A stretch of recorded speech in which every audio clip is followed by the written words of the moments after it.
Hello friends, welcome my back to channel Soma kitchen and লাইফস্টাইলে আপনাদেরকে স্বাগত জানাই। আজ আমি আবারও একটা নতুন রেসিপি নিয়ে চলে এসেছি কুমড়ো পাতার ভর্তা। কুমড়ো পাতার ভর্তা বানানোর জন্য আমি কুমড়ো পাতা নিয়ে নিয়েছি। পাতাগুলি আমি কুচিয়ে নেব। এভাবে কুচিয়ে নিয়েছি সব পাতাগুলো। এবার আমি পাতাটাকে পেস্ট করে নিয়েছি। কড়াইতে তেল গরম করতে দেব। আমি সর্ষের তেলে করছি। তেল গরম হয়ে গিয়েছে। এবার আমি এতে শুকনো লঙ্কা দিয়ে দেব। এরপর আমি এতে পাঁচফোড়ন দিয়ে দেব। পেস্ট করা পাতাটা এবার আমি এতে দিয়ে দেব।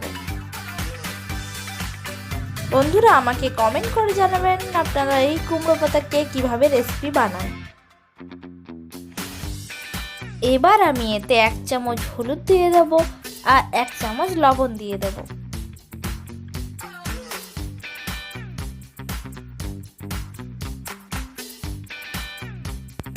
ভালো করে এইভাবে আমি 5 মিনিট ফুটিয়ে নেব।